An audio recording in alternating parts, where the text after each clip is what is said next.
Hello friends, मैं नीलम, व्याख्याता गृह विज्ञान। आज हम पढ़ेंगे कार्बोहाइड्रेट का पाचन। मुख में कार्बोहाइड्रेट का पाचन। जैसे ही हम भोजन करना प्रारंभ करते हैं वैसे ही हमारे मुंह से ही कार्बोहाइड्रेट का पाचन शुरू हो जाता है। मुंह में टाइलेन एंजाइम पाया जाता है जो स्टार्च पे क्रिया करता है और कॉम्प्लेक्स स्टार्च को सिंपल स्टार्च में बदल देता है। मुंह में लगभग 30 to 40% स्टार्च का पाचन हो जाता है। मुंह में चबाने के बाद भोजन जब आमाशय में पहुंचता है तो आमाशय में कार्बोहाइड्रेट का कोई विशेष पाचन नहीं होता है। आमाशय का जो माध्यम है वो अत्यधिक अम्लीय होता है, जिससे लार का एमाइलेज या टाइलिन अपना कार्य करना बंद कर देता है और यहाँ पे केवल सुक्रोज का थोड़ा जल अपघटन होता है। इसके बाद छोटी आंत में पाचन। यह पाचन का सबसे महत्वपूर्ण चरण है। अग्नाशय से निकलने वाला पैनक्रियाटिक एमाइलेज के बाकी बचे स्टार्च को माल्टोज में बदल देता है।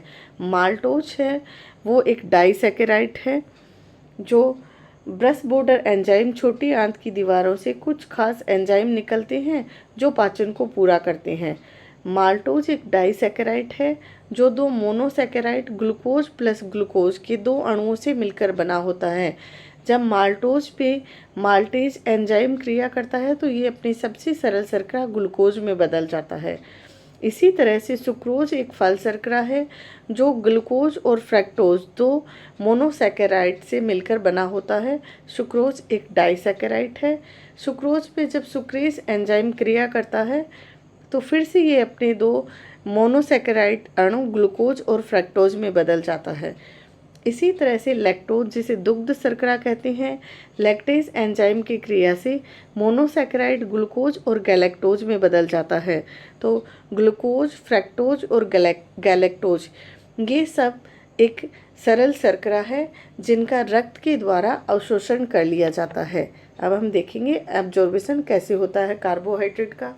पाचन के अंत में कार्बोहाइड्रेट अपने सबसे सरल रूप में बदल जाता है जिसे मोनोसैकेराइड कहते हैं और ये सरल शर्करा छोटी आंत की विलाई द्वारा अवशोषित होकर रक्त प्रवाह में मिल जाती है और शरीर को ऊर्जा प्रदान करने का कार्य करती है। इसके साथ ही मैं कुछ क्वेश्चंस ऐड करना चाहूँगी। जैसे हमने पढ़ा कि टाइलिन एंजाइम, तो मुंह के अंदर जब स्टार्च का पाचन शुरू होता है तो वहाँ पे कौन सा एंजाइम होता है? टाइलिन। और टाइलिन एंजाइम है वो स्टार्च पे अपना कार्य करता है और स्टार्च के कॉम्प्लेक्स कार्बोहाइड्रेट को डाइसैकेराइड में बदल देता है। इसके अलावा मैं यहाँ बताना चाहूँगी कि टाइलिन एंजाइम है वो लगभग 6.7 से 6.8 pH पे अपना सबसे अच्छा कार्य करता है, जो मुंह का सामान्य हल्का, अम्लीय और तटस्थ वातावरण होता है।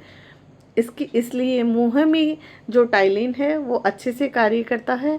जब भोजन मुंह से पेट में चला जाता है, अपने आमाशय में चला जाता है, वहाँ पे ये अपना कार्य करना बंद कर देता है, क्योंकि आमाशय का जो पीएच है वो 1.5 से 3.5 अत्यंत अम्लीय होता है और इतने अम्लीय मीडियम पे टाइलिन निष्क्रिय हो जाता है।